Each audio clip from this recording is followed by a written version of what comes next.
నీ ప్రార్థనలన్నీ యెహోవా సఫలపరచునుగాక. నీ ప్రార్థనలన్నీ యెహోవా సఫలపరచునుగాక. ఎంతమంది అయితే ప్రార్థనలు చేస్తారో, ఒకవేళ ఇప్పటివరకు నువ్వు చేయకపోతే ఈ రోజు నుంచి ప్రతిరోజు సమయం దొరికినప్పుడల్లా, ఒక్కసారి 2 సార్లు కాదు, సమయం దొరికినప్పుడల్లా రోజుకి నువ్వు 20 సార్లు చేస్తావా, 30 సార్లు చేస్తావా, రోజుకి 24 గంటలు నువ్వు ప్రార్థనలో ఉంటావా? ఇదిగో దేవుడు నీతో మాట్లాడుతున్నాడు. నీ విజ్ఞాపనలన్నీ కూడా దేవుడు ఏం చేయబోతున్నాడు? సఫలపరచబోతున్నాడు. నీ ప్రార్థనలన్నీ యెహోవా సఫలపరచునుగాక. యెషయా గ్రంథం 41వ అధ్యాయం 10వ వచనం. నీకు సహాయము చేయువాడను నేనే. నీకు సహాయము చేయువాడను నేనే. ఎవరు చేయరు? ఎవరు నిన్ను కాపాడరు? ఎవరు నిన్ను విడిపించరు? ఎవరు నిన్ను తప్పించరు? ఎవరు నిన్ను ఆదుకోరు? ఎవరు నీ చెయ్యి పట్టుకొని నడిపించరు? ఎవరు నీ శరీరం ఉన్న వ్యాధిని స్వస్థపరచరు? ఎవరు నీ కొరకు చనిపోరు? ఎవరు నీ కొరకు ప్రాణము పెట్టి తన రక్తమును కార్చరు? యేసుక్రీస్తు ఒక్కడే. క్రీస్తు ఒక్కడే నీ కొరకు ప్రాణము పెట్టి నీ పైన అధికారము కలిగి ఉన్నాడు గనుక ఇదిగో ఈరోజు నీతో ఈ మాట చెబుతున్నాడు. ఏంటి అంటే, నీకు సహాయము చేయడం నేనే. ఎందుకంటే ఆయనకు ఒకనికే అధికారం ఉన్నది, ఆయనకు ఒకనికే శక్తి, ఆయనకు ఒకనికే అధికారము. దయ్యములు ఆయనకు లోబడతాయి. ఈ లోకంలో ఉన్న సమస్తము ఆయనకు సాగిలపడుతుంది కనుక ఆయన ఒక్కడే నీకు సహాయము చేయగలడు. మనుషుని సహాయం పనికిరాదు. మనుషుడు నీకు ఏమాత్రం అక్కరికి రాడు.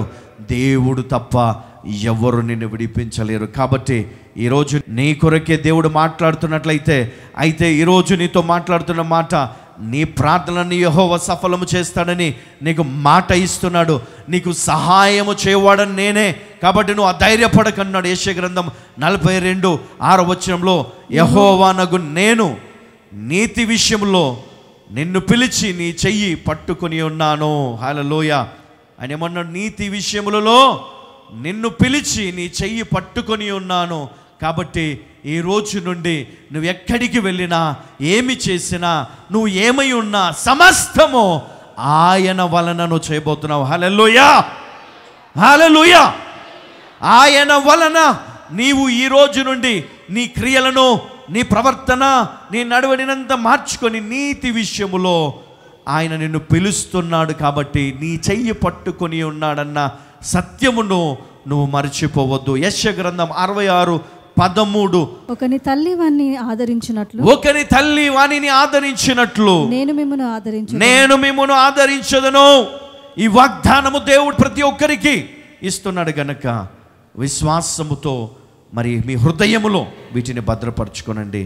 ఒకని తల్లి వానిని ఆదరించినట్లు నేను మిమ్మును ఆదరించదను. కాబట్టి నమ్మండి అంటున్నాడు ఆయన. విశ్వాసం ఉంచండి నా పైన. మీరు నా వారు కారు, ఎందుకంటే మీరు నన్ను నమ్మలేదు కనుక, నా మాటలను నమ్మలేదు కాబట్టి మీరు నా గొర్రెల్లో మీరు లేరు, మీరు వేరే. కాబట్టి మీరు నా వారై ఉండాలి అంటే మీరు నా మాటలు నమ్మాలి. ఇర్మియా గ్రంథం 31వ అధ్యాయం 34వ వచనం. నేను వారి దోషములను క్షమించి వారి పాపములను ఇక ఎన్నడును జ్ఞాపకము చేసుకొనను. హల్లెలూయా.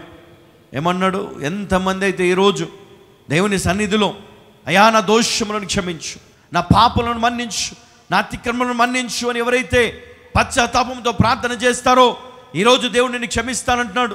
నేను వారి దోషములను క్షమించి వారి పాపములను ఇక మీదట ఎన్నడూను జ్ఞాపకము చేసుకున్నని మాట ఇస్తున్నాడు.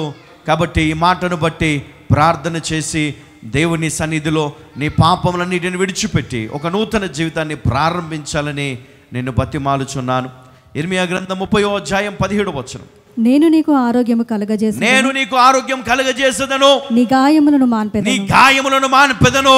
హల్లెలూయా. ఎంతమంది అయితే అనారోగ్యముతో ఉన్నారో, అది అపవాది వల్ల కలిగినవి, అది నీ పాపం వల్ల కలిగినవి, నీ జీవితంలో ఇదిగో వేరే మరి ఇతర సమస్యల వల్ల వచ్చినవి, పితరుల వల్ల వచ్చినవి, ఏవైతే శాపముల చేత నువ్వు ఈరోజు మరి అనారోగ్యం పాలై ఈరోజు ఆరోగ్యము లేక బాధపడుతున్నావో, గాయముల చేత నలిగిపోతున్నావో, వారికి దేవుడు మాట ఇస్తాను. నేను నీకు ఆరోగ్యం కలుగజేసేదను, నీ గాయములను మాన్పెదను, నీ హృదయములో ఉన్నటువంటి గాయములను, నీ మనసులో ఉన్న గాయములను, నీ జీవితంలో నువ్వు అనుభవించిన ప్రతి వేదనను నేను మాన్పెదను. కాబట్టి ధైర్యము తెచ్చుకో సహోదరుడా, ధైర్యము తెచ్చుకో సహోదరి. హెస్కేలు 36వ అధ్యాయం 28-29 వచనాలు. మీ పితరుల దేశంలో మీరు నివసించెదరు, మీ పితరుల దేశంలో మీరు నివసించెదరు, మీ సకలమైన అపవిత్రతను పోగొట్టి, మీ సకలమైన అపవిత్రతను పోగొట్టి నేను మిమ్మును రక్షింతును, నేను మిమ్మును రక్షింతును. మీకు కరువు రానియక, మీకు కరువు రానియక, ధాన్యమునకు ఆజ్ఞ ఇచ్చి ధాన్యమునకు ఆజ్ఞ ఇచ్చి అభివృద్ధి పరుతును. ప్రార్థన చేసుకుందాం. మహోన్నతుడా, సకల దీవెనలకు కారణభూతుడైన తండ్రి, మాకిచ్చిన కృపను బట్టి, మాకు బోధించిన ఆ జ్ఞానవాక్యమును బట్టి వేలాది వందనాలు చెల్లిస్తున్నాం ప్రభా. మీరు మాకిచ్చిన వాగ్దానములను జ్ఞాపకము చేసుకుంటున్నాం. ప్రతి కుటుంబాన్ని ఈ వాగ్దానముల చేత వర్ధిల్ల చేస్తానని ఇచ్చిన వాగ్దానములన్నీ కూడా నెరవేర్చి మహిమ పొందుమని నజరేయుడైన యేసుక్రీస్తు పరిశుద్ధ నామములో ప్రార్థించి వేడుకుంటున్నాము తండ్రి. ఆమేన్.